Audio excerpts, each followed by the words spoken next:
Shalom saudara-saudara yang dikasihi oleh Tuhan.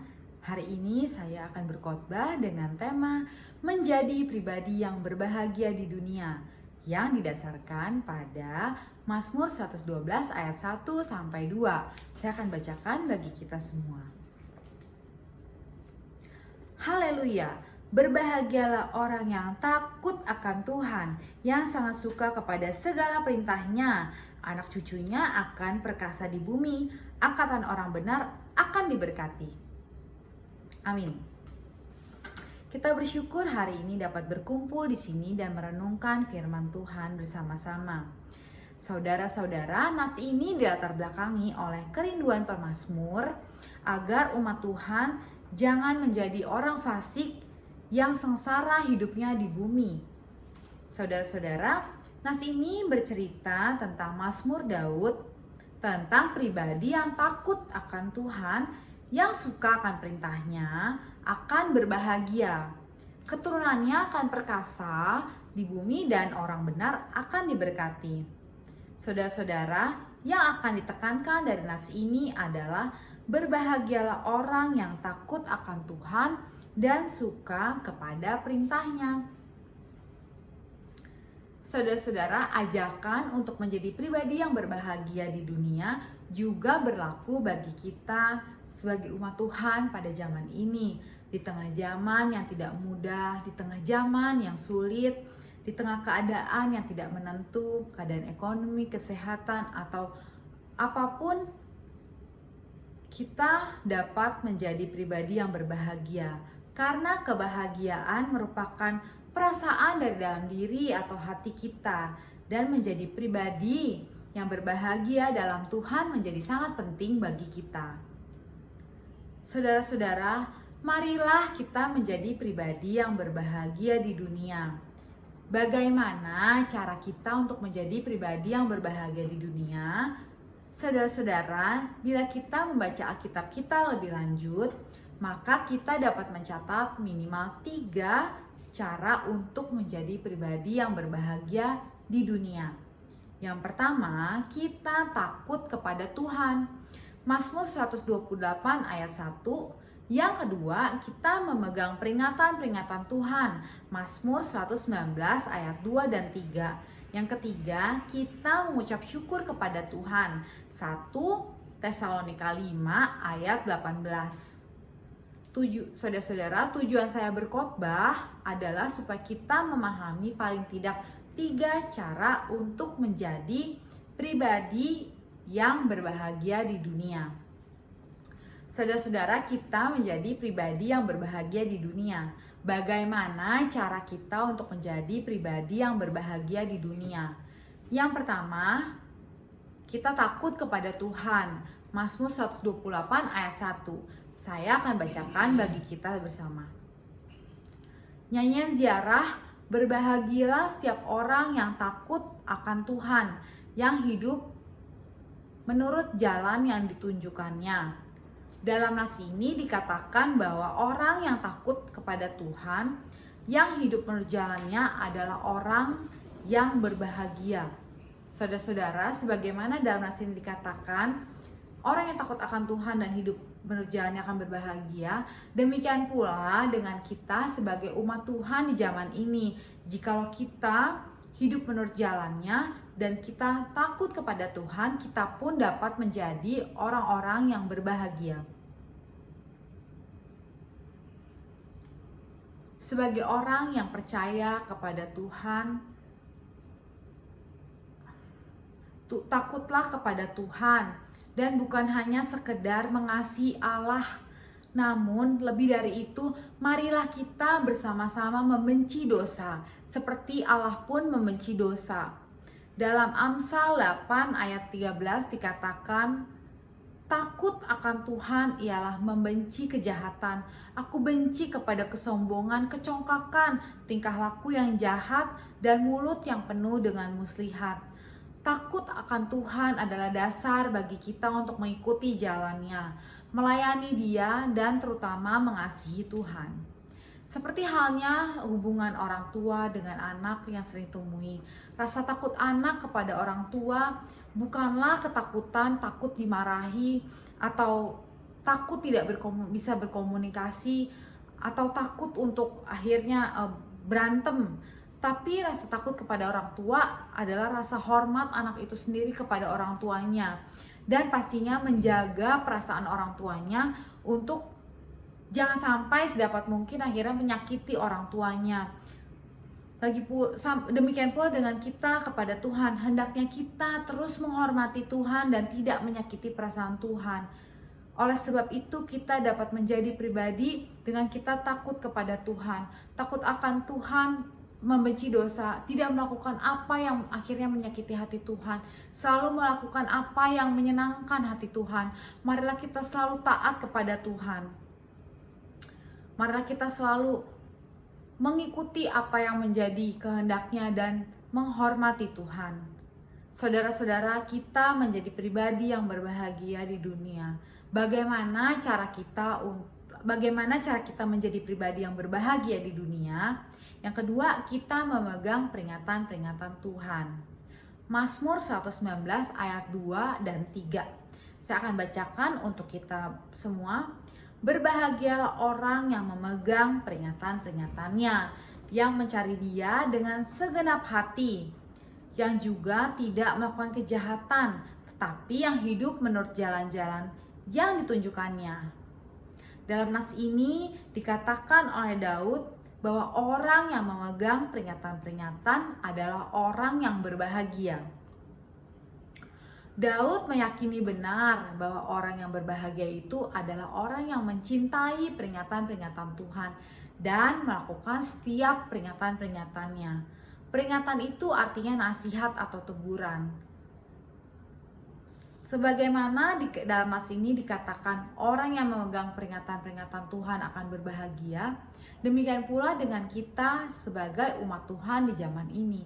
Jika kita ingin berbahagia, hendaknya kita selalu memegang peringatan-peringatan Tuhan, takut kepada Tuhan, memegang peringatan-peringatan Tuhan, perintah-perintah Tuhan, apa yang menjadi larangannya, apa yang disukai oleh Tuhan, apa yang diatur oleh Tuhan. Hendaknya kita selalu menuruti apa yang dikatakan oleh Tuhan, mengikuti setiap firman-Nya, melakukan apa yang akhirnya menyenangkan hati Tuhan. Ketaatan merupakan syarat atau tuntutan perjanjian yang dinyatakan sebagai kehendak Allah. Jika kita membahas ketaatan melakukan perintah-perintah Tuhan, kita dapat bersama-sama belajar dari Kristus Yesus seperti ditulis pada Filipi 2 ayat 8. Dan dalam keadaan sebagai manusia, ia telah merendahkan dirinya dan taat sampai mati, bahkan sampai mati di kayu salib. Saudara-saudara, sebagai raja di atas segala raja, sebagai Tuhan di atas segala Tuhan, sebagai personal yang mempunyai tahta tertinggi, Tuhan Yesus bisa saja menolak untuk repot, menolak untuk taat, karena ia pemegang otoritas satu-satunya, ia pemegang otoritas tertinggi. Namun ia tetap taat kepada Bapa. Ia mengikuti apa yang menjadi perintah Bapa untuk mati di kayu salib bagi kita semua. Yesus taat sampai mati di kayu salib. Bukanlah hal yang mudah untuk Yesus yang saat itu menjadi seorang manusia, rela mati di kayu salib. Bahkan dalam ketakutannya yang paling dalam, sampai keningnya meneteskan keringat atau tetes-tetes seperti darah. Begitu hal yang dihadapi oleh Tuhan Yesus. Namun itu pun ia tetap taat sampai mati di kayu salib. Kita pun demikian. Terkadang melakukan perintah Tuhan bukan hal yang mudah buat kita. Hendaknya kita belajar untuk mengalahkan keinginan daging kita, mengalahkan keinginan-keinginan kita, bahkan hal-hal yang membuat kita nyaman. Terkadang keadaan yang nyaman membuat kita malas untuk taat kepada Tuhan. Keadaan yang nyaman membuat kita merasa, toh kita sudah enak-enak aja, toh kita sudah diberkati, mengapa kita masih harus taat kepada Tuhan? Toh saya tidak berbuat dosa, toh Tuhan gak marah kalau saya gak ke gereja, toh Tuhan gak marah kalau saya gak taat, toh Tuhan gak marah kalau saya gak nurut, toh hidup saya masih nyaman, saya juga nggak dicobai apa-apa. Terkadang mungkin kita merasakan seperti itu. Yesus yang punya kedudukan maha tinggi, bisa dan mau merendahkan dirinya. Sudah seharusnya lah kita sebagai umat Tuhan untuk meneladani dia. Dalam Yohanes 14 ayat 21 dikatakan, barang siapa memegang perintahku dan melakukannya, dialah yang mengasihi aku. Dan barang siapa mengasihi aku, ia akan dikasihi oleh Bapakku, dan aku pun akan mengasihi dia dan akan menyatakan diriku kepadanya. Dan saya percaya kita sebagai umat yang percaya, hal yang paling membahagiakan kita adalah dikasihi oleh Tuhan, dikasihi oleh Allah kita. Oleh sebab itu, marilah kita menjadi pribadi yang berbahagia di dunia dengan cara memegang peringatan-peringatan Tuhan. Saudara-saudara, kita menjadi pribadi yang berbahagia di dunia. Bagaimana cara kita untuk menjadi pribadi yang berbahagia di dunia? Yang ketiga, kita mengucap syukur kepada Tuhan. 1 Tesalonika 5 ayat 18. Saya akan bacakan buat kita semua. Mengucap syukurlah dalam segala hal, sebab itulah yang dikehendaki Allah di dalam Kristus Yesus bagi kamu. Saudara-saudara, dalam nats ini Paulus memerintahkan jemaat Tesalonika untuk senantiasa bersyukur kepada Tuhan karena itu adalah kehendak Tuhan bagi mereka. Sebagaimana dengan nats ini, sebagaimana dalam nats ini jemaat Tesalonika diperintahkan untuk bersyukur. Nats ini juga berlaku bagi kita sebagai umat Tuhan di zaman ini. Hendaknya kita selalu bersyukur kepada Tuhan, kepada Allah kita. Apapun keadaannya, bersyukur menjadi cara untuk mengungkapkan rasa kasih kita kepada Tuhan. Bersyukur dulu baru bahagia, bukan bahagia dulu baru bersyukur. Kalimat ini pasti sering banget kita dengar. Kalimat bijak ini sebenarnya ingin menjelaskan bahwa mengucap syukur seharusnya tidak tergantung pada keadaan atau suasana hati. Sudah menjadi rahasia umum jikalau orang sulit mengucap syukur ketika ada pada keadaan yang gak nyaman, ketika hidup sedang tidak seperti biasanya, ketika sedang menghadapi kesulitan-kesulitan, masalah, kesukaran, bahkan kekurangan. Memang bukan perkara mudah jika kita harus bersyukur dalam keadaan kita yang tidak baik. Namun kita dapat belajar dari pribadi yang luar biasa dari kehidupan Rasul Paulus. Rasul Paulus banyak mengalami hal-hal yang membuatnya sukar untuk bersyukur kepada Tuhan. Mulai dari aniaya, penolakan, dipenjara karena Injil, hingga kesulitan dalam hal materi. Meski demikian, Paulus selalu bersyukur. Dia justru berkata, hatinya semakin limpah dengan syukur kepada Allah yang Maha Baik. Rasul Paulus sungguh-sungguh percaya akan kuasa dan kebaikan Allah. Saudara-saudara, marilah kita belajar bahwa mengucap syukur adalah tanda dari kedewasaan beriman kita kepada Tuhan. Bahwa segala sesuatu yang terjadi adalah baik, bahwa apapun yang kita alami adalah baik, bahwa tidak ada hal di dunia ini yang mendatangkan keburukan bagi kita. Kita percaya bahwa Tuhanlah pemegang otoritas, pemegang kendali dalam hidup kita. Kita percaya bahwa Tuhan tidak pernah merancangkan hal yang buruk bagi kita. Percaya penuh bahwa Allah bekerja untuk mendatangkan bagi kita kebaikan yang terpanggil sesuai dengan rencananya, seperti yang tertulis dalam Roma 28 ayat 28. Kita tahu sekarang bahwa Allah turut bekerja dalam segala sesuatu untuk mendatangkan kebaikan bagi mereka yang mengasihi Dia, yaitu bagi mereka yang terpanggil sesuai dengan rencana Allah. Jadi asalkan perilaku kita baik, kita menjalankan sesuai kehidupan dengan rencana Allah, apapun yang terjadi pastilah mendatangkan kebaikan bagi kita. Sehingga bersyukur bukan hal yang dapat kita tawar lagi. Makanya kita harus selalu bersyukur. Marilah kita bersyukur dalam segala hal. Marilah kita bersyukur dalam segala keadaan. Percaya bahwa semua hal mendatangkan kebaikan bagi kita. Percaya bahwa Allah selalu baik bagi kita. Percaya bahwa Tuhan tidak pernah membiarkan hal yang buruk terjadi bagi kita. Jika dalam kehidupan kita menemukan masalah yang karena kita merasa tidak bahagia, kita dapat belajar dari Mazmur 28 ayat 7 yang berkata, Tuhan adalah kekuatanku dan perisaiku. Kepadanya hatiku percaya, aku tertolong, sebab itu beria-ria hatiku, dan dengan nyanyianku aku bersyukur kepadanya. Percayalah Tuhanlah kekuatan kita, percayalah Tuhanlah perisai kita, percaya kepadanya harusnya kita percaya. Percaya penuh bahwa Tuhan menolong kita, percaya penuh bahwa Tuhan segala-galanya bagi kita.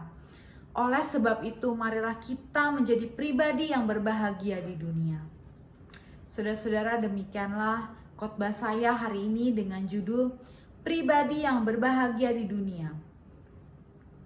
Maksud saya dengan judul menjadi pribadi yang berbahagia di dunia, yang didasarkan pada Mazmur 112 ayat 1 dan 2. Marilah kita menjadi pribadi yang berbahagia di dunia. Bagaimana cara kita menjadi pribadi yang berbahagia di dunia?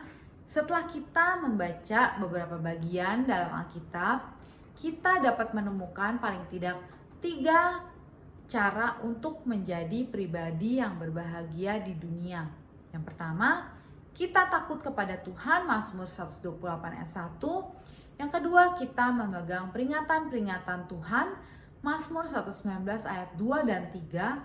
Yang ketiga, kita mengucap syukur kepada Tuhan, 1 Tesalonika 5 ayat 18. Kiranya firman Tuhan yang kita renungkan ini dapat menjadi berkat dan penghiburan bagi kita semua. Amin.